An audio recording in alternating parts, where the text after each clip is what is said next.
ಧರ್ಮಸ್ಥಳ ತಲೆಬುರುಡೆ ಕೇಸ್ನಲ್ಲಿ ಈಗ ಮತ್ತೊಂದು ಟ್ವಿಸ್ಟ್ ಸಿಕ್ಕಿದೆ. ಅದೇನಂತ ಹೇಳಿದ್ರೆ ಸುಪ್ರೀಂ ಕೋರ್ಟ್ನಲ್ಲಿ ಚಿನ್ನಯ್ಯ ಆ್ಯಂಡ್ ಟೀಮ್ಗೆ ತಪರಾಕಿ ಹಾಕಲಾಗಿದೆ. ಸುಪ್ರೀಂ ಕೋರ್ಟ್ ಇವತ್ತು ತರಾಟೆಗೆ ತೆಗೆದುಕೊಳ್ತು. ವಿಚಾರ ಏನಂದ್ರೆ ಚಿನ್ನಯ್ಯ ಮೂಲಕ ಒಂದು PIL ಅನ್ನ ಸಲ್ಲಿಸಿದ್ರು ಸುಪ್ರೀಂ ಕೋರ್ಟ್ನಲ್ಲಿ. ಆದರೆ ಅದನ್ನ ವಜಾಗೊಳಿಸಿರುವಂತಹ ಸುಪ್ರೀಂ ಕೋರ್ಟ್ FIR ಇಲ್ಲದೆ ಯಾವುದೇ ಕ್ರಮ ಕೈಗೊಳ್ಳದೆ PIL ಅನ್ನ ಹಾಕಿದ್ದಾರೆ. ಇವರು ಆಕ್ಚುಲಿ ಕೇಳಿದ್ದು 1995ರಿಂದ 2004ರವರೆಗೆ ತನಿಖೆಯನ್ನ ಮಾಡಬೇಕು, ಇಲ್ಲೇನೋ ಒಂದು ಅವ್ಯವಹಾರಗಳು ನಡೆದಿವೆ ಅನ್ನುವಂಥದ್ರ ಬಗ್ಗೆ ತನಿಖೆ ಮಾಡಬೇಕು ಅಂತೇಳಿ PIL ಅನ್ನ ಹಾಕಿದ್ರು. ವಕೀಲ KV ಧನಂಜಯ ಅವರ ಮೂಲಕ ಹಾಕಿಸಲಾಗಿದ್ದಂತಹ PIL.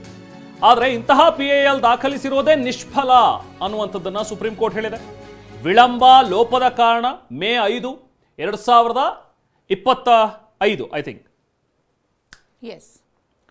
ಸೊ ಮೇ 5, 2025ಕ್ಕೆ ಕೇಸ್ ವಜಾಗೊಂಡಿದೆ. ಸೊ ಇದನ್ನ 2004ರವರೆಗೆ ಅಲ್ಲೇನೋ ಒಂದು ಅಕ್ರಮಗಳು ನಡೆದಿವೆ, ಅವ್ಯವಹಾರಗಳು ಆಗಿವೆ ಅನ್ನುವಂಥದ್ರ ಬಗ್ಗೆ ತನಿಖೆ ಮಾಡಬೇಕು ಅನ್ನುವಂಥದ್ದನ್ನ ಕೋರಿ PIL ಅನ್ನ ಸಲ್ಲಿಸಿದ್ರು ಈ ಬುರುಡೆ ಗ್ಯಾಂಗ್. ಅದು ಚಿನ್ನಯ್ಯನ ಮೂಲಕ KV ಧನಂಜಯ ಅವರು ಸಲ್ಲಿಸಿದ್ದಂಥ ಒಂದು PIL. ಆದ್ರೆ ಇದು ಪಬ್ಲಿಕ್ ಇಂಟ್ರೆಸ್ಟ್ ಲಿಟಿಗೇಷನ್ ಅಲ್ಲ, ಪಬ್ಲಿಸಿಟಿ ಇಂಟ್ರೆಸ್ಟ್ ಲಿಟಿಗೇಷನ್ ಅನ್ನುವಂಥದ್ದನ್ನ ಕಮೆಂಟ್ ಮಾಡಿದೆ ಇವತ್ತು ಸುಪ್ರೀಂ ಕೋರ್ಟ್. ಇದು ಪೈಸಾ ಇಂಟ್ರೆಸ್ಟ್ ಲಿಟಿಗೇಷನ್ ಅನ್ನೋ ರೀತಿಯಲ್ಲಿ ಕಾಣಿಸ್ತಾ ಇದೆ, ಅಥವಾ ಪ್ರೈವೇಟ್ ಇಂಟ್ರೆಸ್ಟ್ ಲಿಟಿಗೇಷನ್ ಅಥವಾ ಪೊಲಿಟಿಕಲ್ ಇಂಟ್ರೆಸ್ಟ್ ಲಿಟಿಗೇಷನ್ ಅನ್ನೋ ರೀತಿಯಲ್ಲಿ ಇದೆ ಅನ್ನುವಂತಹ ಒಂದು ವ್ಯಾಖ್ಯಾನವನ್ನ ಮಾಡಿ ಸುಪ್ರೀಂ ಕೋರ್ಟ್ ಇವತ್ತು ಈ ಅರ್ಜಿಯನ್ನ ವಜಾಗೊಳಿಸಿದೆ. ಸೊ ಅಂದ್ರೆ ಈ ಮೂಲಕ ಈ ಬುರುಡೆ ಗ್ಯಾಂಗ್ಗೆ ಮತ್ತೊಂದು ಸೆಟ್ ಬ್ಯಾಕ್. ಯಾಕಂದ್ರೆ ಸುಪ್ರೀಂ ಕೋರ್ಟ್ ಇವತ್ತು ತಪರಾಕಿ ಹಾಕಿದೆ. ಈ ರೀತಿಯಾಗಿ ಇದನ್ನ PIL ಅಂತಾನೆ ಪರಿಗಣಿಸೋದಕ್ಕೆ ಸಾಧ್ಯ ಇಲ್ಲ, ಇದೊಂದು ನಿಷ್ಫಲ PIL ಹಾಕಿರೋದು ಅನ್ನೋ ಒಂದು ಮಾತುಗಳನ್ನ ಇವತ್ತು ಸುಪ್ರೀಂ ಕೋರ್ಟ್ ಹೇಳಿದೆ.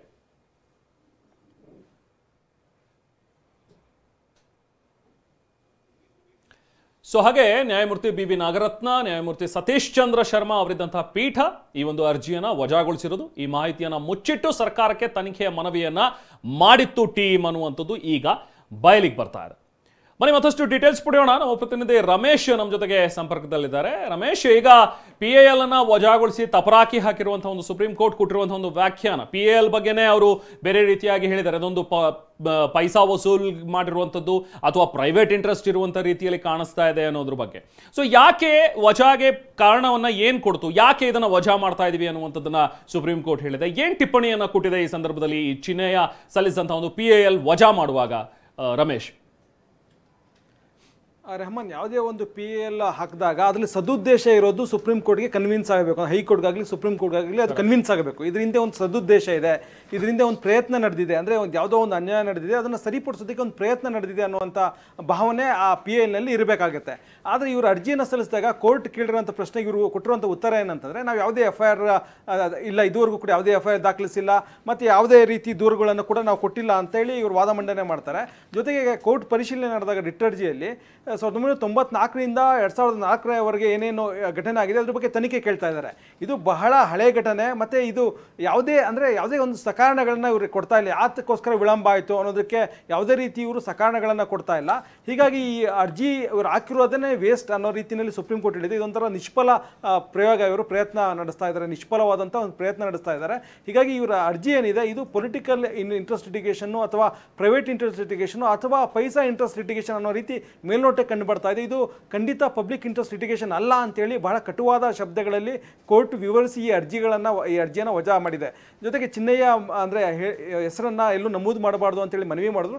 ಅವ್ರ ಮನವಿ ಹಿನ್ನೆಲೆಯಲ್ಲಿ ಅವ್ರ ಹೆಸರನ್ನು ಹಾಕಬೇಡಿ ಅಂತೇಳಿ, ಅಂದರೆ ಈ ಪೆಟಿಷನಲ್ಲಿ ಅದನ್ನು ನಮೂದು ಮಾಡಬೇಡಿ ಅಂತೇಳಿ ಕೋರ್ಟ್ ಹೇಳಿದೆ. ಹೀಗಾಗಿ ಇದು ಕೋರ್ಟು ಈ ವಿಚಾರಣೆ ಸಂದರ್ಭದಲ್ಲಿ ರಿಟ್ ಅರ್ಜಿಯಲ್ಲಿರುವಂಥ ಅಂಶಗಳು ಮತ್ತು ಇವರು ವಾದ ಇವೆರಡನ್ನು ಕೂಡ ಪರಿಗಣಿಸಿ ಇದೊಂದು ರೀತಿ ಯಾವುದಕ್ಕೂ ಪ್ರಯೋಜನ ಇಲ್ದಿರುವಂಥ ಅರ್ಜಿ, ಜೊತೆಗೆ ಯಾವುದೇ ಪ್ರತಿವಾದಿಗಳ ವಿರುದ್ಧ ಯಾವುದೇ ರಿಲೀಫನ್ನು ಕೂಡ ಇವರು ಕೇಳ್ತಾ ಇಲ್ಲ. ಹೀಗಾಗಿ ಈ ಅರ್ಜಿನೇ ಇದೊಂಥರ ನಿಷ್ಫಲವಾದಂಥ ಅರ್ಜಿ ಅಂತೇಳಿ ಅಭಿಪ್ರಾಯಪಟ್ಟು ಈ ಅರ್ಜಿಯನ್ನು ವಜಾಗೊಳಿಸಿದೆ. ರೆಹಮಾನ್, ರಮೇಶ್, ಇನ್ನೊಂದು ಪಾಯಿಂಟ್ ಇಲ್ಲಿ ನೀವು ಗಮನಿಸಿರ್ಬೋದು, ನೀವು ಹಾಕಿರೋದ್ರಲ್ಲಿ ಮೇ 5, 2025ರಂದೇ ಕೇಸ್ ವಜಾ ಆಗಿದೆ. ಸೊ ಇದನ್ನ ಮುಚ್ಚಿಟ್ಟು SP-ಗೆ ದೂರು ಕೊಟ್ಟಿದ್ರು ದುರುದ್ದೇಶದಿಂದ ಅನ್ನುವಂಥದ್ದು ಒಂದು ಪಾಯಿಂಟ್ ಇದೆ. ಇದು ಕ್ಲಿಯರ್ ಆಗಲಿಲ್ಲ. ರಮೇಶ್, ಏನಿದು? ರೆಹಮಾನ್, ಯಾವುದೇ ಒಂದು ಹೋರಾಟ ನಡೆಸಬೇಕಾದ್ರೂ ಅದು ಇರಬೇಕಾಗತ್ತೆ ಮತ್ತು ಫ್ಯಾಕ್ಟ್ಸನ್ನು ಯಥಾವತ್ ಕೊಡಬೇಕಾಗತ್ತೆ, ಅಂದರೆ ಸತ್ಯವನ್ನು ಇಟ್ಕೊಂಡು ಹೋರಾಟ ಮಾಡಬೇಕಾಗತ್ತೆ.